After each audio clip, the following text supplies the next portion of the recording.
Starting. Woo! Hello and welcome to In the Tunnel, episode 24. Uh, my name is Shaan, I'm Jeremy. and today we are going to switch some things up a bit and get to a little bit of college football for the holidays. Yeah, and the Twitch stream is not work. The link did not work, but it's good. Huh. Well, Oh, we're just gonna do a quick rundown of football, as there is one game going on currently while we're recording. yeah, it's Titans Jags, so there might as well not be a game going on. Yeah, we're not gonna. I mean, even though the Titans are like a borderline wild card team, like they might as well not be. I don't think so. And then the Jaguars have all of 2 points, so you know that the defense is still okay. But they gave up 13 points to the Titans in the first half, so I mean, you know this just screams of a game that has like bore factor of 1,000. yeah. So special teams got a safety. Oh, I mean, That's about it. same thing from a fantasy perspective, I guess. Yeah, defense, special team, same thing. Mm-hmm. Often the same in fantasy. Yep. All right, yeah. So let's just get that quick rundown out of the way, right? So Yeah. Patriots 9-3, top of the AFC East. Yep, they're back. Yeah. I don't like that they're back, but they're back. Chiefs 10-2, top of the AFC West. Chargers one game behind.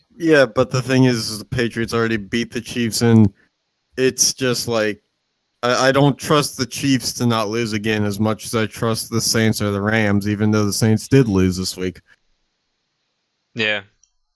But I mean, it can happen. There's only 4 games left in the season. Yeah, but I'll tell you this. At one game out of first place, the Patriots are less likely to be benching their starters than other teams Yeah, who true. are in better position. True. And then so the Steelers are 7-4-1. I think they were last time we were talking about this. They were 7-3-1. Yeah. So do your own math there. Yeah. We're only a half game up on the Ravens now, which stinks because I get Lamar Jackson's a good player, but come on, no Flacco and like a defense that was struggling the last time that we played them. This is, I mean, gotta clamp down here. Yeah, and then the Texans are 9-3 atop of the AFC South. I don't think the Texans haven't lost in 2 months, so they haven't lost in 9 weeks or 9 weeks for them. That is 2 months. Yeah. So yeah, but like nothing's really changed in the AFC aside from the Ravens inching closer to the Steelers, much to your displeasure. Yeah, well, my displeasure is just how the world works sometimes. That's how we keep the world go round. Yeah. I'm the weight that holds this society down. And so NFC it is. So Cowboys are the number 1 team in the NFC. That's 7-5. The other 2 teams are 1 game behind. Yeah, I mean, look, the Redskins started throwing Mark Sanchez in the game. I think we know what the narrative is here. Yeah, but so I mean, my thing is, their quarterbacks have taken break a leg too seriously. Oh yeah, absolutely. It was like all the family wishes about how they started their year so great and that they should just go out there and break a leg every week, and now all of a sudden you're looking at RG3 or not RG3. Why would I confuse RG3 with Mark Sanchez? Yeah, as if they're one and the same. Oh God.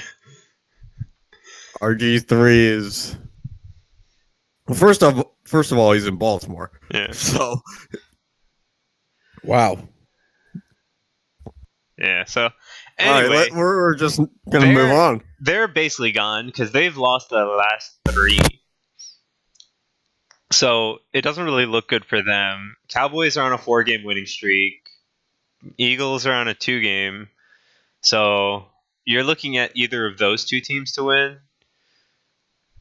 But it looks like the Cowboys right now, due to them having the one game. Yeah, moving on though. NFC West, Rams are 11-1. Nothing else to talk about there.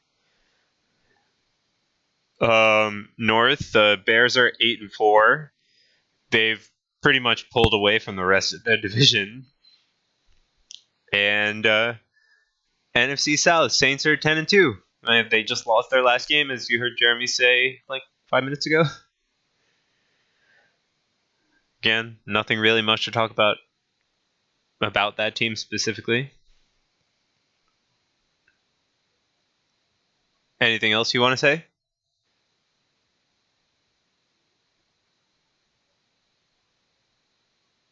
Yes, no? You're not speaking. Alright, well, Jeremy's having some technical difficulties. So I'm going to keep going. Oh, gotcha. I'm here. I'm here. You're here. The cord came out of the computer, folks. you got to know that your cords are a little. I was wondering why I kept saying stuff, and I was like, you kept churning through there. Yeah. So NFC North or NFC West. How about those Seahawks made it into the wild card? Huh? Mm-hmm. Yeah, right now they're in the wild card. We definitely didn't tackle that one before. No, I mean, yeah, we were kind of writing them off, but no, I just meant you didn't run through that division yet. Oh yeah, I mean, I kind of skipped over everybody but the Rams in that division, because nobody's catching the Rams in their division. But the Seahawks are in the wild card. I'm pretty sure the Rams actually did clinch your division already. I would agree with you as long as they beat the Seahawks twice already, because technically the Seahawks can tie them. I know it happened at least once.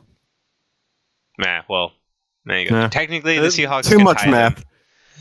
them. Unless it happened twice.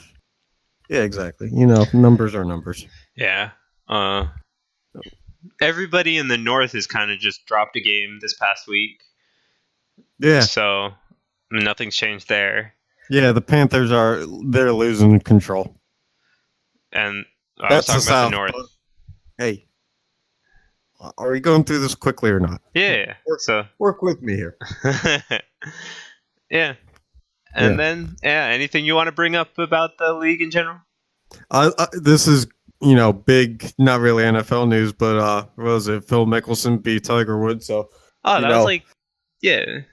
Hey, look, this is the first time we've ever covered golf. So yeah, and they had to play 23 holes or something. In one sentence, we covered golf. Yeah, but they had to play like 22 or 23 holes because they kept just giving each other the freaking shot. I watched the entire. It's a gentleman's game. Yeah, but you shouldn't give him the last shot. That's like 10 feet away. Oh my god, it was pissing me off. It's a gentleman's game. Oh my god. All right. Anyway, yeah. So let's get on to college football. We just want to talk about what teams we think should have made it instead of like your Notre Dame / Oklahoma. All right. So let's just lead off by saying this. I'm getting really tired of Alabama and Clemson being in the playoff. Like, I know it's the NCAA and student athletes and all that crap, but the teams should not be able to make the playoff more than X amount of years in a row. So you need variety for the entertainment value to be high. So Alabama's made the playoffs every single year that the playoff has existed, and Clemson has missed once. Yeah, and they probably missed by they were probably like 6th in the poll that year. It's like, oh, how tough it must have been. Look, I'm getting really sick and tired of the same schools every year. But you have to say they definitely deserved it, no matter what. Their teams were the 2 of the top 4 teams, in my opinion. But like, I understand that you're sad, you're tired of them playing there, but that's not going to change anything because the team played like they deserved it. Look, but I get they deserve it, but it also comes down to recruiting. And the bottom line is, it kind of has turned into an amateur level of Cavs Warriors of the past few years in a sense, because it's like these high star recruits are only going to go to a place where they can make the playoff, and when the same teams make the playoff every year, there's no other teams that's going to come in and take those spots away. So it's going to be the same old until some scandal comes out, and or like Nick Saban steps down from Alabama, and only at that point, like 28 years from now, is anything going to change. All right. I mean, Nick Saban's like Bill Belichick, to be honest with you. He probably will end up going that route. Yeah. All right, but okay, so my question to you is though, what does your top 4 look like this, or does it look different? I guess. I mean, Oklahoma probably doesn't make it for me, just because if you've watched any Oklahoma football games this year, and I only watched one against West Virginia, and I get that West Virginia's got a really good quarterback in Will Grier, but that being said, holy crap, Oklahoma's defense cannot stop anyone. They literally give up like 50 points a game. So who would you put instead of Oklahoma?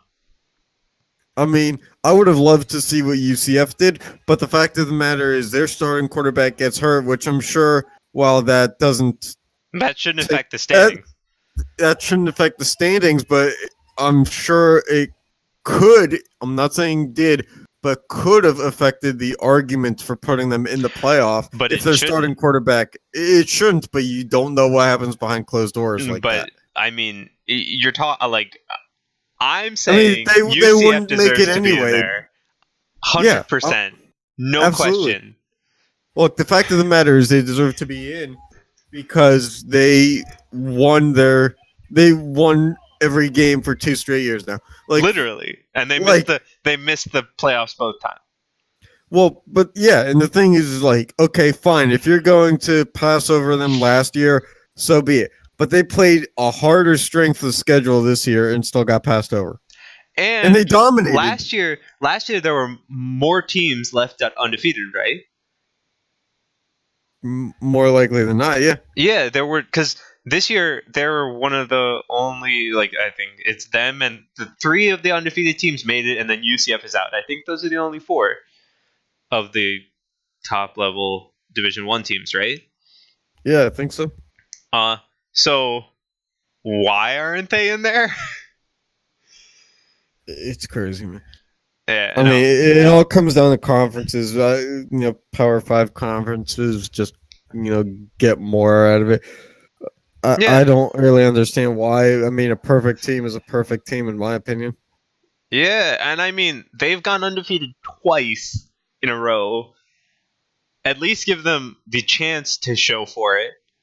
Yeah, that's one of the is where the BCS Bowls had the advantage. Was the BCS Bowls they didn't give a lot of those perfect teams that like from small conferences a chance, but they threw at least one bone per year to I think like a Northern Illinois or way back when to Hawaii. They gave those guys a chance to fight with the big dogs, and the fact of the matter is now you've put a system in place where it's like, oh great, a playoff, but it's like there's no underdog that you want to root for. Exactly. There's no literally, because they all have to be conference championship caliber teams, if nothing else. And most of them conference champions. Conferences. Not any of the. So right then and there, they're not an underdog in their own conference. They're not an underdog in college football. They're not an underdog amongst each other. At least not that much from a gambling perspective, because it's like from what these teams can do offensively, they can all do the same thing potentially. Defensively, it's like, yeah, Oklahoma stinks compared to the other 3, Notre Dame, Clemson, and Alabama. But it's like, so what? They put up enough points where it doesn't matter. Right. So, I mean, look, Michigan and Ohio State both lost bad games. They weren't going to make it anyway. I'm a firm believer that you can't lose to Purdue on a down while Purdue is still quote unquote rebuilding and make the playoff. You just no. Right. Georgia, I think Georgia, that they lost Georgia. twice, they're out. If they won their last game, you can make the argument. But they Well, lost it, no, they're out. they would have if they won their last game, they would have been in because it was against Alabama. Right. And they had them, but they started doing stupid things in the fourth quarter. Right. But again, they lost, so not they don't deserve it. Yeah. A team like Washington doesn't make it mostly because I think 2 years ago we kind of saw Washington not really fit and not do well in the playoff when they made it. And I don't think that while 10-1, their team was not as it is or was 2 years ago. So they just Wasn't Washington 10-3? Sorry, my screenshot's a little. Oh yeah, never mind. I thought they were 10-1 based off of our screenshot. My bad. My thing is, right, the only other two teams that I would ever consider allowing in the playoffs were UCF and Georgia, but Georgia lost their right on losing the last game. So my opinion is UCF was the team that probably should have made it over Oklahoma. Yeah. Just put all four undefeated teams in, and nobody will have a problem. Yep, makes sense to me. But the thing is the Big 12 as a conference, as a league, gives up so much in terms of defense. I don't understand how you can have a qualifier for the playoff come from a league and a conference and a team that just is not as well rounded as the other three. Like I hate to beat on this drum even more, but. Right. You know, this is supposed to be a competition of the best, not the best 3-1 team that like is good in one facet. Yeah. And that's another reason why UCF belongs, because UCF, statistically speaking, is better. Statistically speaking, they're better. The only argument you can make against them is they're not from a big top 5 conference, which that's not on the players. The players played their heart out and won 12 Well, it's games, not on the school either, because the school makes their schedule 4 years in advance. That's right. Every college, so it's like, look, I mean, UCF played Pitt this year. They played big schools in Power 5 programs, and they still dominated. Not that Pitt was going to, like, be anywhere near the playoff anyway, but, that kind of schedule. They did play ranked teams this year. Yeah. Yeah, so I mean... I do think like my list would have had them in and Oklahoma out. So let's run a hypothetical here. If it was a 16 playoff, you think that UCF still gets snubbed? Because I think that the NCAA still snubs them either way. Yeah. So it's like, how much does it take before the NCAA actually does something right? At that point, I think you'd have Georgia in there, and the NCAA would snub UCF. Okay. Well, yeah, Georgia would be number 5, but it's like who's number 6? Ohio State. I mean, probably, to be honest with you, I think you could have made the argument for Ohio State over Oklahoma also, but I think the better. No. I think you could have. I'm just saying. Yeah, you could have, but I think that UCF deserves it over Oklahoma, and not like I don't want to have that Ohio State over Oklahoma talk because I think they're the same, like kind of like you could throw one in and leave the other out. It's kind of like that, but yeah, we'll see.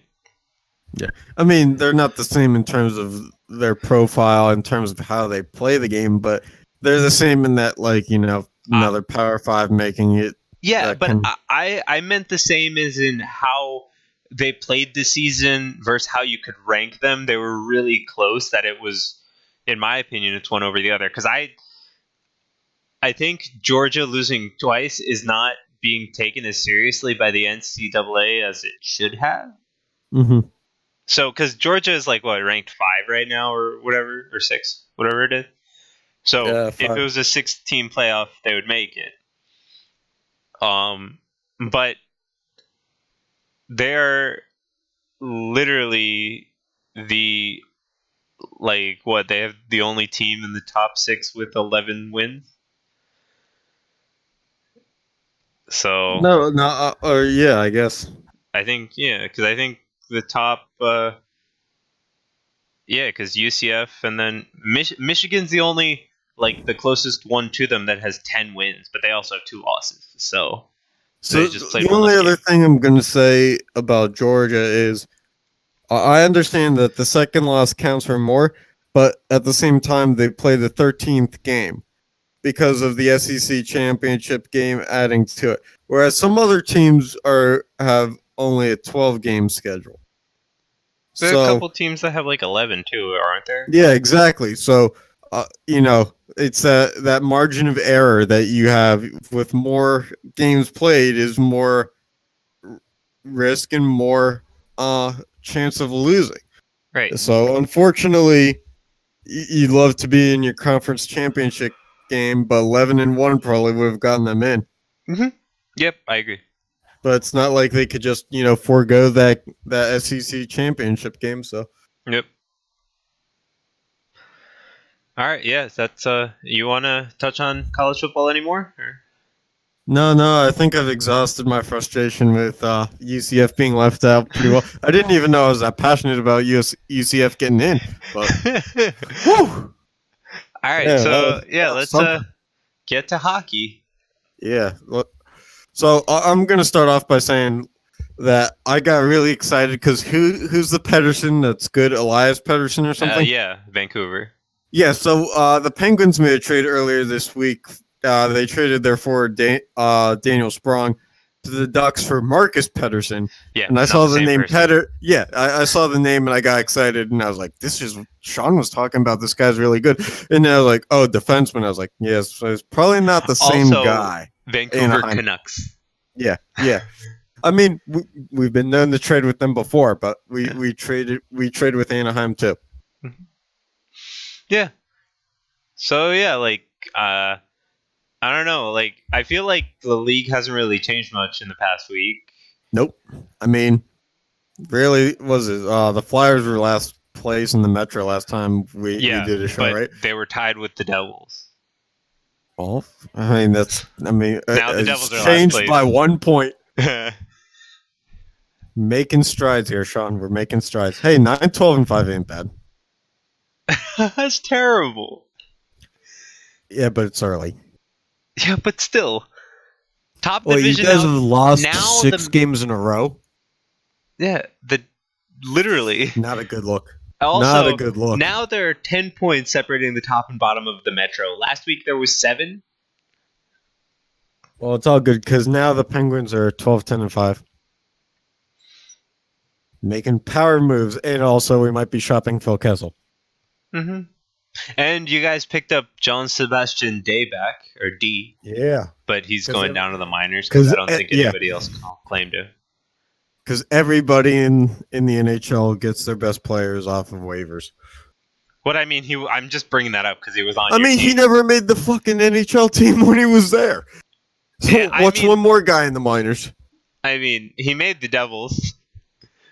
For what it's worth. No, he deserved to make the Penguins team, but he for some reason, GM JR and the management team in the big league just doesn't give the prospects a lot of chances. Yeah. The other big news was Nylander. Tell me about it. Yeah, Nylander. He's signed playing for 6.9 annually. As we were speaking, a game actually ended while we were recording. Woo! Did he win? No, the Leafs lost in overtime. I don't know if he got a point though. I didn't check. Time to question that contract. Was it a good move? Yeah, I mean, I think. I mean, they're 0-1 with him. You can't possibly say that he's a team player. They're 0-1 with him. Not a team player. Can't even get you the 0-1-1 or 0-1-0. So you want him to get you 0 points instead of 1? I'd prefer you got the 1, but he did get the 0. Yeah. Not a team player. I don't like him. Yeah, he was on Matthews' Put him line. on the trading block. At the start of the game, he was on Matthews' line. Mixing up the team chemistry. Not a good look. Not a good look. Oh boy. He's like hockey's Le'Veon Bell. Oh boy. No. Come on, That's going too far. Whoa. There is no such thing as going too far when we're talking hockey. Comparing Nylander to Le'Veon Bell? At least Nylander signed a contract. Whoa. Hey. Bell found a loophole, and who's to hold that against him? Oh, hold on. I will. I'll hold that against him every day of the week. Yeah. That son of a B. All right. Anyway, moving on. I'm not salty. Moving on. West has Nashville up. Nashville. I don't think anybody's changed. Nashville and Colorado on the top in the Central. Actually, no. I think Minnesota moved down since last time we talked, right? Minnesota was not number 2. Colorado was number 2. No, but Minnesota's 5. I think there were 3 or 4. Yeah. I'm just saying that Colorado's and Nashville are in their same spots. Right. Must be nice to be near 40 points. Yeah. Just the Metro wild. as a whole does not know that. Okay. Yeah. Yeah, absolutely. Maybe we're like sleepers this year. We just wake up in the second half. Every team in the Metro. Every single Penguin season anyway. Well, the ones that we win the cup, yeah. Yeah, you guys go like... But that involves waking up at some point. Yeah, but you guys go like 500 until the All-Star break, and then you pick it up. So... I think it starts closer to like middle end of December, but yeah. It's a slow pickup, and then it catches fire around the All-Star break, and then we keep going. Yeah. Anyway, yeah, so the other team, the other divisions have teams close to 40 points, with the Lightning and Toronto already being at said 40 points. Both of those teams are just dominating. Aside from the Leafs don't know how to win, or they don't like know how to lose in overtime until today. Yeah, because they had, Nylander. they had 0 overtime losses until today. Hey, you can't spell Nylander without an L. That's just fact. I mean, they're like, you can't spell Kessel without an L, or Malkin. Okay. I mean, look, we've done our fair share of losing up till now. Like that's just truth. I mean, yeah, we've lost 5 games in overtime. What's one more at this point? True. Anyway, like the Kings are still at the bottom of the division, or at the bottom of the league. Kings don't stay on top forever, man. And they're playing the Devils today at 10:30. Late night game. Yeah, for the East Coasters. Yeah, yep. I mean, yeah, nothing else has really changed in the standings, but something amazing happened. The Canucks have dropped over the past couple of weeks. They were higher in the standings earlier in the season. Yeah, but they're rebuilding. Like nothing counts this year. Yeah, and their young players are playing phenomenal. I mean, it's understandable that they're not winning because they're all young. They're developing their young talent, and the defensive side of the game takes work. It doesn't just like pop up. Like offensive, I feel like with the way the juniors and minors go, it's a lot easier to develop offensive talent earlier than it is to develop defensive talent. Yes, makes sense. Specifically because and it takes adaptation to, as a defenseman to prepare and change up the pace of your game for those at the NHL level because it changes at every level. Right. And, we see that we see that their young players are still playing well, so I have no problem. And Right. as I said at the beginning It's of a the season, forecast thing. I'm still watching the Canucks games because their young players are doing well, and I want to see that as a fan. But Yeah. I have no expectation for them to make it to the playoffs. Yeah, not this year. I mean, they're also losers of 4 straight games, so that kind of hurts. Yeah. Anyway, so something amazing happened. Well, it depends on who you're talking to. It's either amazing or not. Do you want to say it? No. Well, Tom Go for it. Wilson. Tom Wilson got pretty the hit was completely clean in my opinion, but he But it got was from taken Ryan out Reeves. by Ryan Reeves. Yeah. The hit was clean, but it was from Ryan Reeves, so you never know. Yeah, no. I watched the thing, and somebody did an analysis on it. Reeves hit him 0.51 seconds after he was touching the puck. Yeah, So, I just mean the intent of said hit.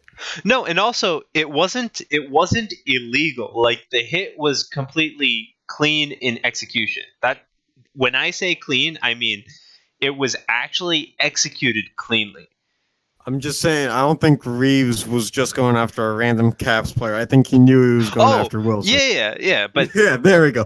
Now we're in agreement. But I'm saying that the execution of said hit was clean, even though at first glance, with Wilson's helmet popping off, it didn't look good.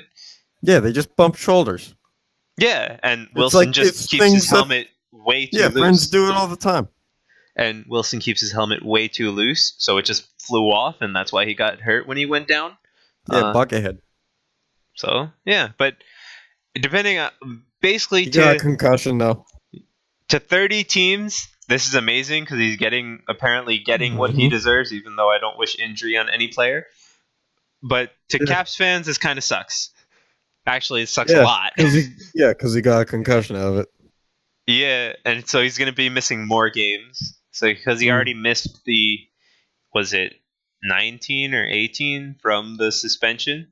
Somewhere under 20. Yeah, I think it was 18 or so. Yeah.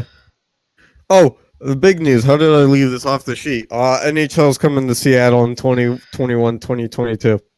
Yeah, so, I mean, teams are going to have to start to prepare. Vegas will be exempt from the expansion draft because they'll be too new. Yeah, they'll only have been in the league 5 years. And it's 3 years, right? 4 years. 2021. For 24 years, 5 years. 4 years, right? So they started at 17. Yeah, okay. Or 16. Did they start in 16? I mean, it depends if we're establishing them in the sense that the season started in 16. Established Seattle. Oh, yeah. But anyway, so they're going to move Arizona to the Central, which I think is the dumbest thing ever. I mean, who cares? It's Arizona. But the thing is, I don't want Wednesday night rivalry to be Nashville versus Arizona. It won't be. At this point, I feel like they planned it a little bit better than that. But we're talking about NBC here. I mean, Wednesday night rivalry is never Penguins Islanders. It's been some weird things in the past 2 years. Hey, Sean, tell me the Wednesday night rivalry game that was Penguins Devils. It hasn't happened. Oh, they're a little selective. But it used to be like actual rivalries, like Detroit, Chicago. It's kind of hard to make every Wednesday a winner. But I mean, look at Thursday Night Football. It's kind of hard for every game to live up to the hype at the beginning of the season. Yeah. But I mean, it's also like what I only think it's a bad idea because you're forcing Nashville to fly to Arizona multiple times. Okay. And you're forcing Arizona to then fly to Nashville the same amount of time. Okay. That's a problem. That's way too much travel. If you say so. Come on. You couldn't have moved a team any bit closer. Look, man, I'm not going to sit here and say that I feel bad for the Coyotes players for bringing in hundreds of thousands of dollars to play hockey, considering the fact that their fan base is pretty non-existent up until they're good again. Other argument, they've actually had a growing fan base for the past like 5 years. And that's fine, but they don't have a product to show for it. But they're also apparently they're filling their stadium about 80% average for the average of the season.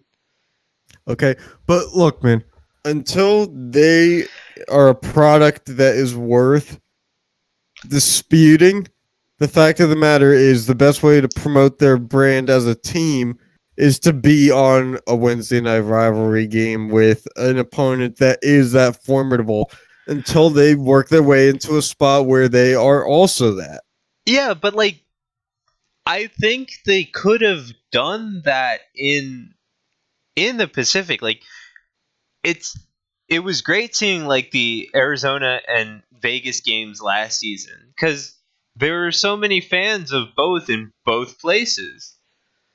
And that's because like there was no team close to Vegas, right? So they had a lot of Arizona fans in Vegas. So you could have built on that. That's another rivalry in a sense. Instead of just taking Arizona and moving, you might as well move Arizona to Houston at this point to keep them in the Central. Oh, we'll see how it goes. Because I just think that now you're forcing this, like, I understand they're getting paid millions of dollars. Yeah, whatever though, like it's a logistical nightmare to have all those teams that are so close to the East Coast already get to Arizona for a game because it's not like they could do the like California downwards into Arizona because they used to only do that for like the Pacific. Like every team would just have a Pacific basically road trip for 8 days and hit all 4 teams. I guess. So I just think that it makes a logistical nightmare, but hey, I'm not the one that has to do logistics. I mean, I just think that there's other factors to it than that. I don't know. It's weird because look, I mean, every time realignment happens, there's a winner. If you look at the Pacific, it's hard to, if you were to tell me as it stands right now, where Arizona fits in terms of division rivals, I can't tell you outside of, like you said, maybe Vegas, that they have any. That's it, Vegas. So, yeah, exactly. And that's too raw of a matchup to actually be a rival. So, whereas other teams, you can't take away the Flames versus the Oilers. You can't take away the Sharks versus the Ducks, or the Sharks versus the Kings, or any California team against each other. It's just Arizona is one of maybe 2 teams in that division where if you move them to another division, they don't lose rivalry matchups. But the thing is, right, they don't want to move Vancouver because they want to create Vancouver-Seattle as a rivalry. Correct. They put Vegas there, and they specifically were trying to create Arizona-Vegas as a rivalry, which it's doing fine. But now you're just going to just uproot that team, basically. And they're on an upward trajectory as far as viewership goes, and that's basically what matters. Well, let me pitch you this one idea. Coyotes versus Stars rivalry. You just might as well move the damn team to Houston. Well, hey, basketball, Spurs versus Suns, big-time rivalry. Something about Arizona and Texas teams going at each other. But isn't San Antonio also on the western side of Texas? Dallas is on the eastern. It doesn't matter. Texas and Arizona are rivals in a lot of sports. I don't know about that. I mean, again, I have problems with it, but I can't bring up a better solution because that's whoever, like, they had to have been talking about this for a while.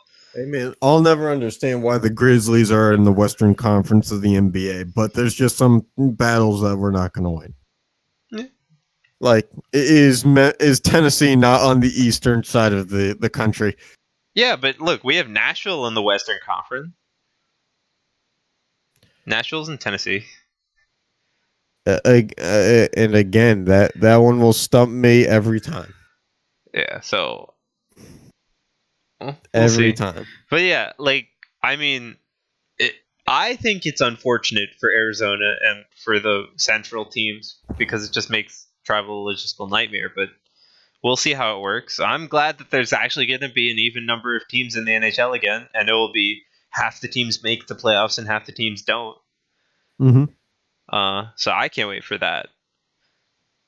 Yeah, it'll hopefully make things more exciting. Yeah. All right. Anything you wanna bring up? No, I don't think so. I mean, look, it's one of those things where the NHL's hands are kind of tied because someone has to move it.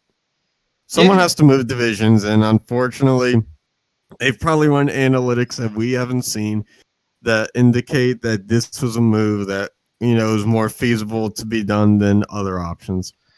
Yeah. I don't disagree. I just think it's disappointing. Yeah. Oh, absolutely. And it's one of those things where at like I said, someone has to lose it. Yeah. And I don't mean lose their spot. I just mean like, in terms of someone doesn't get the better end of the stick. Yep. Especially because if you look at their division right now, it's pretty close for a lot of the teams. Aside from Aside from like the bottom two or three, yeah. it's a highly competitive division. And And they've been when playing pretty well. when Seattle is introduced to the league, unless they become like Vegas did last year, there's going to be a gap somewhere. So Yeah. it's one of those things where if the Coyotes are really good in 4 years, it's a move that we're going to look at and say, well, what could have been, but it's a calculated risk. Yeah. But Right. that's all I got on that front. Yeah. That's all I have. So. Shout out Vigilantes, ball hockey second place. We almost had him. We're gonna get him next season. All right. Yeah. Thanks. Thanks for listening, watching, Let's and go. Yeah. see you next time. See ya.